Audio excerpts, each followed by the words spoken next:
Hey, book lovers. My name is Em, and I want to talk about books. And cats.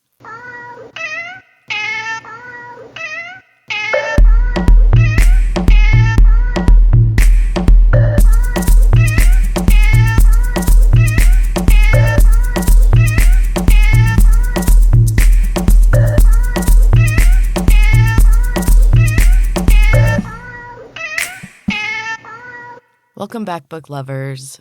So this episode's going to be a little weird. Been kind of struggling with the book that I want to talk about today. And honestly, I don't know if it's going to be more about the book or more about the effect that the book has had on me. So let's get into it. Today I'm going to talk about Eat, Pray, Love by Elizabeth Gilbert. I'm sure many of you have already read it, seen it. It's been around for a while, and it was very popular. So I guess to start, I'm not sure how I feel about the fact that this book and movie were strongly suggested to me by my therapist. I mean, I get why, but damn. So I had avoided this book and the movie when they came out. At the time, it was 2006, and I was nowhere near being the right audience for it. I was also kind of burned out on Julia Roberts at that point, so the movie was not interesting. Just wasn't for me at the time. But now it is well over a decade later, and yeah, I am the audience for this book and movie. For anyone who may not already know, if you have somehow missed it like me, Eat, Pray, Love is the story of the author's answer to a significant downward spiral in her life. She took a year off and she traveled. She went to Italy to learn the language and to eat the food. Yum. She then went to India to study under a guru. And then finally, she ended up in Bali spending time with a 9th-generation medicine man. I'm kind of embarrassed to admit it, but this book made me really angry. I was just like, yeah, wouldn't that be great to just drop it all and travel and have the money to do that and have a year to do that and not have any other responsibilities? I don't know if she was lucky necessarily, because all of the things that led to her doing that were pretty terrible. But I just think, I don't know. I was just angry. But I am learning, and I now know that anger, especially when it has something to do with envy, it's a clue. It's a clue to what I feel is missing in my own existence. So, anyway, this movie and book were so moving. I cried. I got mad at my therapist. I got mad at life and everything else. And then I was also so grateful, too, because I am already taking those first baby steps toward the life that I truly want. And I'm a lot further than I was. So the last couple of years have been just catastrophic and also life-changing in the best of ways. This story poses a lot of questions that resonate, I'm assuming, with a lot of women just based on things that I've read. I have already been tearing into my dark places and questioning everything. So this was kind of like rubbing salt into a wound. And that's not exactly what I was expecting when I sat down to watch a chick flick. And yes, I watched the movie first. That is the exact opposite from my usual rule. I usually insist on book first, because I almost always find the book better than the movie, and I like to create my own mental image of the story before I get the movie. But in this case, it was my therapy homework. The movie was available immediately, and the book, I had to wait. Because I knew that this was going to be a book that I would probably need to underline and take notes on, so the paperback was necessary. I had no idea what I was getting into. I think this book is best summed up by one line that is in the preface of the 10th anniversary edition, which is the one I have. The line is, "What if your life belongs to you?" And that's kind of what the whole book poses. And honestly, in my opinion, that is a really sad question. I think it's sad that women are expected to just give our lives to everyone else and to not have them as our own. That we are expected to give everything away for the benefit of others. And it's not all bad. I'm not really complaining about that. I adore my husband and my kids. I have loved raising my kids. But it was an all-consuming thing. And I have not had any identity beyond being their mom and my husband's wife in forever. And in addition, I was not allowed to be an individual as a kid growing up either. I have spent my whole life trying to fit into these boxes that other people gave me that just didn't fit. They're all too confining and not quite right. And I've never had a chance to do anything or be anything that could be described as myself, which is really sad. And now at 41, my kids are teenagers and they're rapidly approaching adulthood, which is so scary. And while they still need me, they don't need me in that same all-consuming way. I'm not responsible for their survival as much now, which leaves me open now to discover who I am and what I like. And I have no idea. That's one of the things about CPTSD is that you never have a chance to know anything about yourself. You know, I've read a lot of things about healing that say, like, go back to the person you used to be, you know. I've never been myself. I have no idea who that person would be. And that's kind of disconcerting to be an adult and to realize that you don't know what you want, you don't know what you like, you don't know what things you've done that were just, I mean, I guess everything was in response to something else. I don't know. This book's got me messed up, like I said. I'm not going to go into the details of this book. I definitely suggest that you read it if you're ready. It was absolutely incredible. And the movie was good too. I really struggle with my femininity. It's another thing that was kind of always made fun of when I was a kid. I used to be somewhat girly, and if you knew me in person now, you'd be kind of surprised by that, I think. But yeah, it's always been a challenge to exist with my femininity. And I honestly, cannot deny the powerful reactions that I had to this story. It just made me question a lot of things. It's a thinker. I don't know. Maybe this book comes along when the reader is ready. I tend to believe that we get things when we need them. And I really did love this book. I don't regret putting it off for as long as I did because I wasn't there at that point. I am still a little mad at my therapist. But overall, I am glad that she told me to watch this movie, read this book.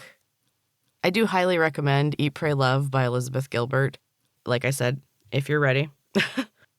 It is challenging, but in the very best of ways. And I think maybe all women should read this at a certain point. So this book was a challenge. And honestly, I am behind on recording this episode because I was struggling with how to talk about it. I was struggling with reading it. I watched the movie and I got very upset in a lot of ways. I got very angry, and then I didn't know if I should cover this book, but I didn't have another book. It's just been interesting to try to process this one and think about how to share it with all of you. If you've read this book, I would love to have a chat about it, just to hear if you have felt the same effects from it. I know not everybody, has the same experience, so maybe it doesn't hit as hard with other people. I would love to find out. But for now, I'm going to leave it at it is challenging. It will help you grow. It will make you question everything. Definitely read it. So now let's move on to my cats because they always make me happy.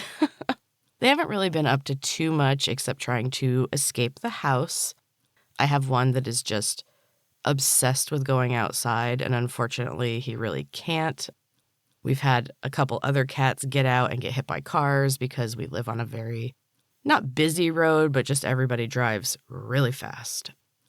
But he got out again. And when he gets out, our other cat, she's she's very much a mama cat, and she will get really upset and she starts yowling, or she tries to get out and make sure he's okay, but she doesn't want to be outside at all. They both got out last night. We had a big thunderstorm. They're passed out and soaking wet. It's kind of funny. Hopefully we're going to be adding to our household pretty soon. It has been about 3 months since Mooner passed, and he was the last of a group of animals passing, and our household has dwindled a lot, especially when the dog went. It was palpable, the emptiness, and we've all been feeling it, and I think everybody needed time to mourn and to not feel like getting another animal would be replacing one of the ones that had passed. But I think we're kind of all there at this point, and we have started talking about getting another pet or 2 or 3. We really liked it when we had 4 cats and a dog, so I think that might be where we're going, and I'm excited. I love my cats that I have now, but I just love animals, and the more things I have to love, the better. I just want to be surrounded by love. It's about time. And now we're going to take a quick break in this bizarre episode. And when I come back, I have Chapter 6 of Ocean Eyes, my new weekly writing project, which I am super excited about. So stay tuned. Welcome back, book lovers. Now it's time for Chapter 6 of my weekly writing project, Ocean Eyes. Yada knew something was wrong the moment she stepped into her little cottage. The village seemed more subdued than usual. No children played outside, though the day was bright and warm. Inside the cottage was as pristine as always.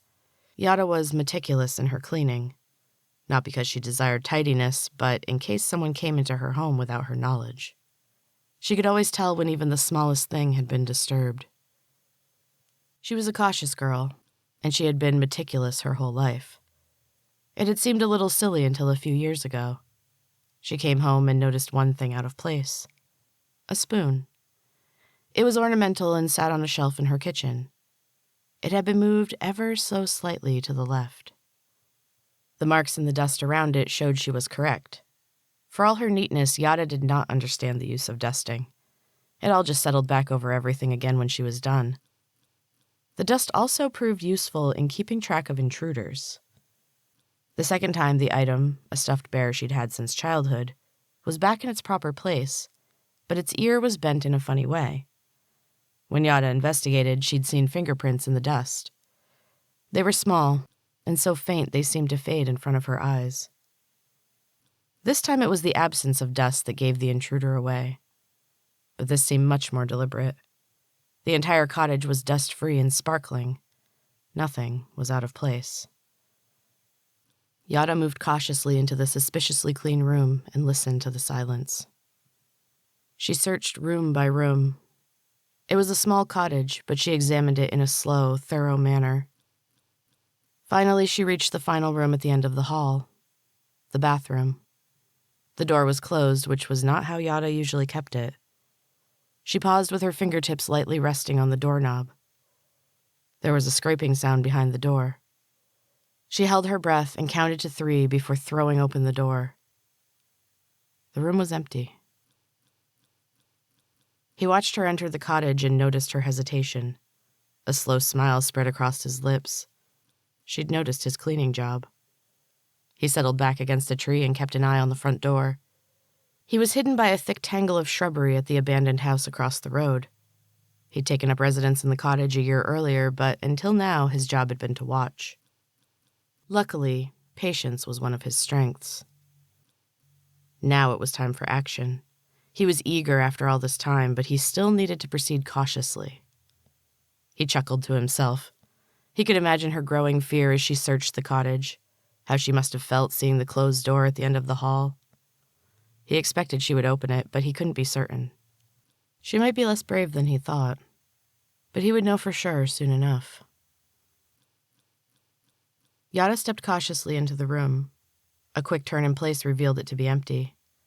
She sighed and was surprised to find that she had been holding her breath. She leaned against the cool, tiled wall and waited for her heart rate to slow. Someone had been in her home. That was bad enough, but at least they had gone. Other than the dust, nothing seemed to be missing.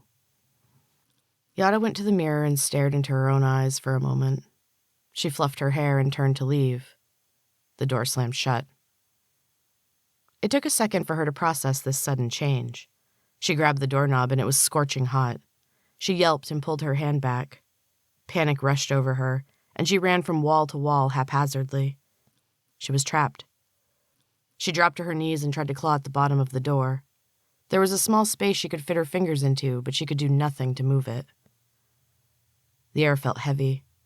It was pushing her down, holding her close to the floor. She curled up in a ball and whimpered. She heard the front door open and shut. Heavy footsteps moved through the cottage. Yada could see a shadow approaching through the crack under the door. There was nothing else she could do. Her body was immobile. She held her breath and waited for whatever came next. He almost laughed out loud when he heard her yelp of pain. He had known she was brave and thorough. She couldn't have left the bathroom unexplored. And now she was contained. He could do whatever he chose. And he had a few different options. He had no loyalty to his employers, and other offers had been made. He unfolded himself from the bushes and moved back into the abandoned house. A green fire burned in the hearth and was dwindling. He extinguished it with a gloved hand, and he heard the village come back to life. He had worried the girl might notice the quietness of the village and turn back to the forest. If she had, he would have had to start all over. But she hadn't. She'd ignored her gut feeling. He had expected she would. Her bravery apparently outweighed her intuition.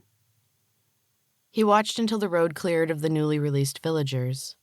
Everyone had slept in today, and there was a bit of confusion as they stepped out of their homes. He made his way to the cottage and slipped inside unseen. The girl had a bit of an odd reputation in the village, and most of the villagers steered clear of her entirely. They would purposefully ignore a strange man entering the cottage. It was better not to know what went on inside. That brought another smile to his lips. The villagers were wise in their ignorance. Better to stay focused on their own small existence. Much safer. He stepped into the quiet cottage and made his way slowly down the hall. He could hear her ragged breathing, and he heard her take a deep breath and hold it as he reached for the door. And that is the end of Chapter 6, book lovers. I hope you're still enjoying Ocean Eyes. I'm having so much fun writing it. And next week I will be back with a new episode, hopefully less emotional, but you gotta love a book that moves you that much and makes you rethink your entire existence, right? I don't know if it went that far. Anyway, thank you all so much for listening. If you have book suggestions or if you want to tell me about books that have made you question your life, please get in touch with me. Instagram or booksandcatspod.com. I appreciate you all so much. And if you like the show, spread the word, share an episode, tell your friends. I would love to have more book lovers in my life. Until next time, keep reading.